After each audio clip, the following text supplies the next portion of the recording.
श्रोते हो नमस्कार. आजच्या वृत्तविशेष कार्यक्रमात आपलं मनःपूर्वक स्वागत. नवी दिल्लीतल्या भारत मंडपम इथं आयोजित इंडिया एआय इम्पॅक्ट समिट 2026 अर्थात कृत्रिम बुद्धिमत्ता शिखर परिषदेचं प्रधानमंत्री नरेंद्र मोदी यांनी काल उद्घाटन केलं. जगातली सर्वात मोठी आणि ऐतिहासिक एआय शिखर परिषदेचं वैशिष्ट्य, त्यात चर्चिले गेलेले विषय आणि भारताच्या दृष्टीनं या शिखर परिषदेचं महत्त्व याविषयी तज्ज्ञ व्यक्तींनी केलेलं विवेचन आजच्या वृत्तविशेष कार्यक्रमात आपण ऐकणार आहोत. श्रोतेहो, नवी दिल्लीत आयोजित कृत्रिम बुद्धिमत्ता शिखर परिषदेचं उद्घाटन केल्यानंतर प्रधानमंत्री नरेंद्र मोदी यांनी या परिषदेत सहभागी विविध राष्ट्रांचे प्रमुख आणि मान्यवरांना संबोधित केलं. कृत्रिम बुद्धिमत्ता हा मानवी इतिहासातला एक परिवर्तनीय घडामोडींचा अध्याय असल्याचं त्यांनी सांगितलं. ते म्हणाले, साथियों, मानव इतिहास में हर कुछ शताब्दियों के बाद एक टर्निंग पॉइंट आता है और वो टर्निंग पॉइंट सभ्यता की दिशा रीसेट करता है और वहीं से विकास की रफ्तार बदलती है. सोचने, समझने और काम करने के पैराडाइम बदलते हैं. और दिलचस्प बात यह है, जब हम ट्रांसफॉर्मेशन के उस दौर में होते हैं तब उसके वास्तविक इंपैक्ट का अंदाजा भी नहीं होता. जब पत्थरों से पहली बार स्पार्क निकला, किसी ने नहीं सोचा था कि वही चिंगारी सिविलाइजेशनल की फाउंडेशन बनेगी. जब बोली को पहली बार लिपि में बदला गया, किसी ने नहीं जाना था कि रिटन नॉलेज फ्यूचर सिस्टम की बैकबोन बनेगी. जब पहली बार सिग्नल्स को वायरलेस ट्रांसमिट किया गया, किसी ने कल्पना नहीं की थी कि एक दिन पूरी दुनिया रियल टाइम में कनेक्ट होगी. साथियों, आर्टिफिशियल इंटेलिजेंस मानव इतिहास का ऐसा ही ट्रांसफॉर्मेशन है. आज जो हम देख रहे हैं, जो प्रिडिक्ट कर रहे हैं, वो इसके इंपैक्ट का सिर्फ प्रारंभिक संकेत है. एआई मशीनों को इंटेलिजेंट बना रही है, लेकिन उससे भी अधिक मानव सामर्थ्य को कई गुना बढ़ा रही है. श्रोतेहो, जागतिक स्तरावर युवा वर्गाकडून कृत्रिम बुद्धिमत्तेचा स्वीकार आणि वापर वाढल्याचं प्रधानमंत्री मोदींनी यावेळी आवर्जून सांगितलं. इस समिट का भारत में होना भारत के साथ ही पूरे ग्लोबल साउथ के लिए गर्व का विषय है. इस समिट में एआई जगत के हुज हू यहां पर मौजूद है. दुनिया के 100 से ज्यादा देशों का रिप्रेजेंटेशन, दुनिया के कोने कोने से यहां आए महानुभाव इसकी सफलता को नई ऊंचाई पर ले जा रहे हैं. इसमें यंग जनरेशन की जो उपस्थिति हमने देखी है, वो एक नया विश्वास पैदा करती है. आमतौर पर नई टेक्नोलॉजी को लेकर कुछ लोगों में शुरुआती में संदेह होता है, लेकिन जिस तेजी और भरोसे के साथ दुनिया की युवा पीढ़ी एआई को स्वीकार कर रही है, उसकी ओनरशिप ले रही है, एआई का इस्तेमाल कर रही है, वो अभूतपूर्व है. यहाँ एआई समिट की एग्जीबिशन को लेकर भी बहुत उत्साह रहा है. खासकर यंग टैलेंट बहुत बड़ी संख्या में आया है.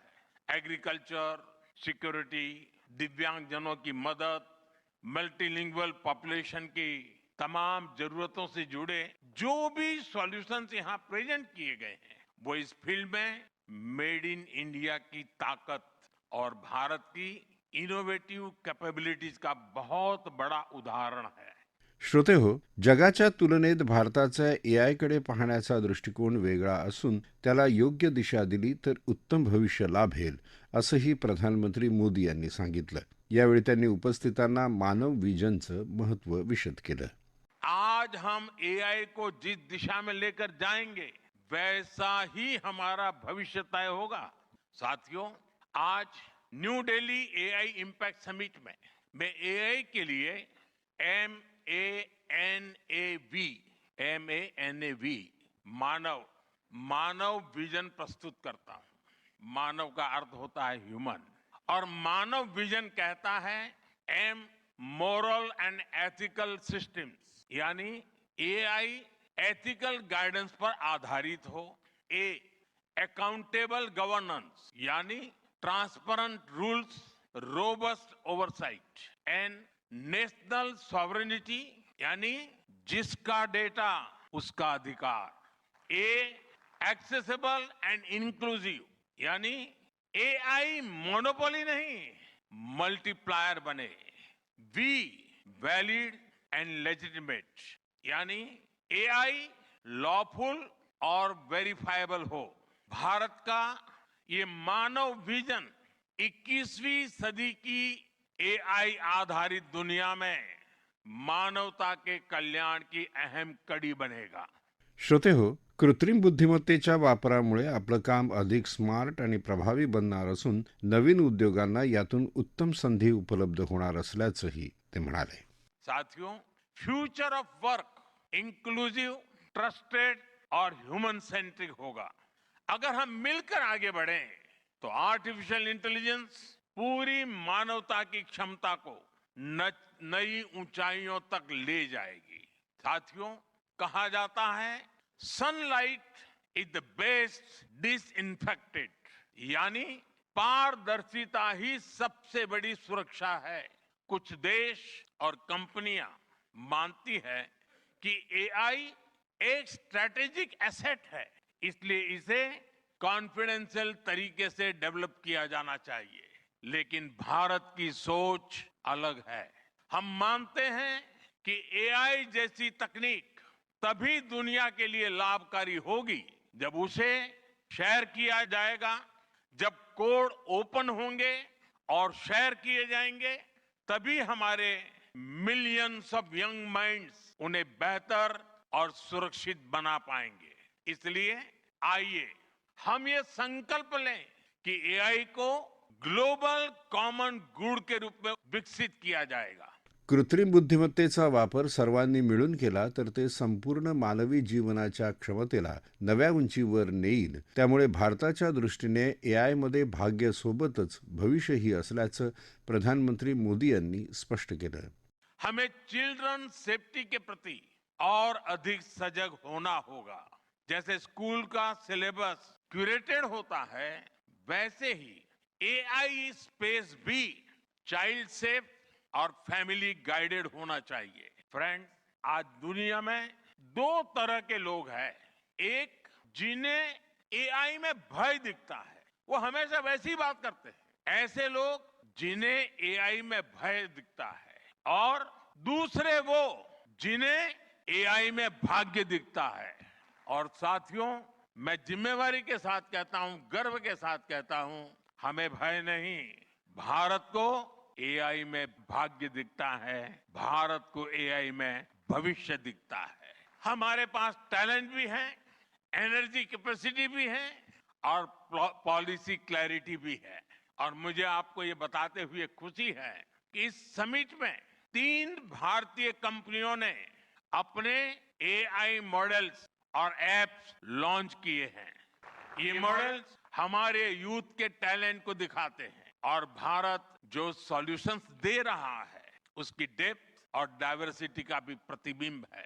साथियों भारत सेमीकंडक्टर और चिप मेकिंग से लेकर क्वांटम कंप्यूटिंग तक एक रिजिलियंट इकोसिस्टम बना रहा है. सिक्योर डेटा सेंटर्स मजबूत IT backbone dynamic startup ecosystem Bharat को एफोर्डेबल स्केलेबल और सिक्योर एआई सॉल्यूशंस का नेचुरल हब बनाते हैं.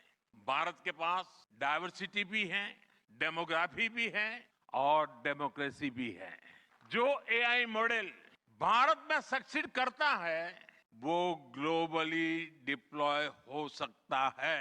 श्रोते हो दिल्लीत आयोजित एआय शिखर परिषदेचं स्वरूप आणि वैशिष्ट्य सांगताना एआय तज्ज्ञ आणि तंत्रज्ञान अभ्यासक प्राध्यापक किरण कुमार जोहरे म्हणाले, आपण म्हणतो की बहुजन हिताय बहुजन सुखाय, परंतु त्याच्याही पलीकडे जात सर्वजन हिताय आणि सर्वजन सुखाय हे ब्रीद घेऊन वसुधैव कुटुंबकम आणि न्यू वर्ल्ड ऑर्डर हे नवीन त्याला दिलं गेलेलं नाव, संपूर्ण पृथ्वी हे एकच घर आहे किंवा कुटुंब आहे, असा विचार घेऊन 118 देश या समिटमध्ये सहभागी झाले. याची काही वैशिष्ट्य जर बघितली तर यामध्ये 500हून अधिक ग्लोबल एआय नेते आणि 2.5 ते 3 लाख प्रतिनिधी उपस्थित होते. 300हून अधिक लोकांनी त्यांचे प्रॉडक्ट जे आहे ते त्या ठिकाणी मांडले. साधारण 200च्या आसपास इनोव्हेटर्सनी त्यांचे न्यू इनोव्हेशन्स त्या ठिकाणी मांडले. ओपन एआय जी चॅट जीपीटीची मोठी कंपनी मानली जाते त्याचे सॅम अल्टमन, गुगलचे सुंदर पिचाई, त्याच्यानंतर रिलायन्स, एनव्हिडिया, मायक्रोसॉफ्ट असे वेगवेगळ्या कंपनीचे मुख्य नेते या ठिकाणी उपस्थित होते. या एआय इम्पॅक्ट समिटमध्ये मुख्यतः 3 मुद्दे जे त्याच्यावरती फोकस दिला गेला. एक म्हणजे मानवता, दुसरा म्हणजे युवक आणि तिसरा म्हणजे महिला किंवा युवती. भारत हा 65% अधिक लोकसंख्या 35 वर्ष वयोगटाच्या खाली असलेला देश आहे आणि भारत हा 10 कोटी चॅट जीपीटी वापरणारा जगातला दुसरा नंबरचा देश आहे. 20 कोटी वापरकर्ते असलेला अमेरिका हा पहिला आणि इंडोनेशिया हा 7 कोटी वापरकर्ते असलेला तिसरा देश आहे. भारताकडे एक मार्केट म्हणून पण बघितलं जातं आणि भारताने 2047 साली $50 ट्रिलियन म्हणजे साधारणतः 42 लाख कोटी रुपयाच्या पलीकडे जाण्याचं स्वप्न पाहिलेलं आहे. यासाठी एआय हे एक मुख्य इंजिन ठरणार आहे आणि इंडिया एआय मिशन अंतर्गत 10,372 कोटी रुपयाची गुंतवणूक जी आहे ती आतापर्यंत झालेली आहे. या एआय समिटमध्ये मुख्य जे मुद्दे चर्चिले गेले त्याच्यामध्ये शेतीवरती भर होता, शिक्षणावर भर होता, आरोग्यावर भर होता, ऊर्जा आणि रोजगार याच्या बाबतीत काय काय इम्पॅक्ट घडेल किंवा काय काय परिणाम येत्या काळात घडेल आणि तो कसा हँडल करायचा यासाठी जागतिक पातळीवरती ही चर्चा झाली. यामध्ये तज्ज्ञांनी आपापले मतं मांडले. अचूक हवामान माहिती, आतापर्यंत आपण अंदाज हा शब्द वापरत होतो, परंतु यापुढे अचूक हवामान माहिती, अक्षांश, रेखांश आणि समुद्र सपाटीपासूनची उंची म्हणजे लॉन्जिट्यूड, लॅटिट्यूड आणि अल्टिट्यूड यानुसार शेतकऱ्यांना रिअल टाइम म्हणजे घटना घडत असताना अचूक देण्यासाठी प्रयत्न येत्या काळात आपल्याला भारतामध्ये बघायला मिळतील. श्रोतेहो, जागतिक स्तरावरील या एआय शिखर परिषदेचं भारताच्या दृष्टीनं मोठं महत्त्व असल्याचं एआय तज्ज्ञ प्राध्यापक जोहरे यांनी सांगितलं. एक सर्वात महत्वाची भारताच्या दृष्टीने असलेली गोष्ट जी ती एनव्हिडिया, त्याच्यानंतर अदानी आणि रिलायन्स या 3 कंपन्यांचं जे आहे ते एंड टू एंड म्हणजे स्टार्ट पासून तर एंड पर्यंत तिसऱ्या कुठल्याही पार्टीला इन्व्हॉल्व न करता केलं जाणारं सेमीकंडक्टर चिपचं उत्पादन याच्यावरती भर असणार आहे. ब्लॅकवेल जीपीयू किंवा अल्ट्रा ब्लॅकवेल किंवा टीपीयू म्हणजे टेन्सर प्रोसेसिंग युनिट या ज्या गोष्टी आहेत याची साधारणतः किंमत 25 लाख ते 35 लाख असते आणि वेगवान डेटा प्रोसेसिंग साठी सुपर कॉम्प्युटरला ते आवश्यक असतं, ज्याचं मॅन्युफॅक्चरिंग येत्या काळात भारतामध्ये होणार आहे. भारतामध्ये जी 6 राज्य आहेत त्याच्यात गुजरात, आसाम, यूपी, ओरिसा, पंजाब आणि आंध्र प्रदेश या ठिकाणी साधारणतः 10 सेमीकंडक्टर प्रोजेक्ट जे आहे ते मोठ्या प्रमाणात लॉन्च केले गेलेले आहेत, ज्याच्यासाठी भारत सरकार 1.6 लाख करोड एवढी इन्व्हेस्टमेंट जी आहे ती करता आहे. सो येत्या काळामध्ये इलेक्ट्रॉनिक क्षेत्रामध्ये प्रचंड नोकऱ्या ज्या आहेत ते निर्माण होण्याची चिन्ह दिसत आहेत. संधींचा महापूर येणार आहे. श्रोतेहो, कृत्रिम बुद्धिमत्ता शिखर परिषदेत रोजगार, आरोग्य, शिक्षण अशा विविध क्षेत्रात एआय वापराबाबत चर्चा झाली. प्रधानमंत्री नरेंद्र मोदी यांनी आज 16 एआय आणि डीप टेक स्टार्टअप्सच्या प्रमुख आणि संस्थापकांसोबत बैठक घेतली. ही बैठक ही सर्वजन हिताय, सर्वजन सुखाय म्हणजेच सर्वांच्या कल्याणासाठी, सर्वांच्या सुखासाठी या संकल्पनेवर आधारित आहे. कृत्रिम बुद्धिमत्तेच्या क्षेत्रात अग्रणी म्हणून भारताचं स्थान निर्माण करणं तसंच भविष्यात मानवतेच्या भल्यासाठी सर्वसमावेशक विकासाला चालना देण्यात आणि आपल्या सर्वांच्या पृथ्वीचं रक्षण करण्यात कृत्रिम बुद्धिमत्तेद्वारे प्रगती करावी अशी त्यामागील कल्पना आहे. श्रोतेहो, आपला वृत्तविशेष हा कार्यक्रम आपण न्यूज ऑन AIR या ॲपवरही लाईव्ह ऐकू शकता. यासोबतच आमच्या मुंबई एअर न्यूज या यूट्यूब वाहिनीवर कार्यक्रमाचं ध्वनिमुद्रण आपल्याला कधीही ऐकता येईल. याबरोबरच आजचा वृत्तविशेष हा कार्यक्रम संपला. हा कार्यक्रम आकाशवाणी मुंबईच्या प्रादेशिक वृत्त विभागानं सादर केला. संपादक आणि सादरकर्त्या संगीता गोडबोले, निर्मिती सहाय्य गुरुनाथ तेरवणकर, लेखन आणि समन्वय रवींद्र वसंतराव लोखंडे आणि निवेदन राजेश शिरभाते.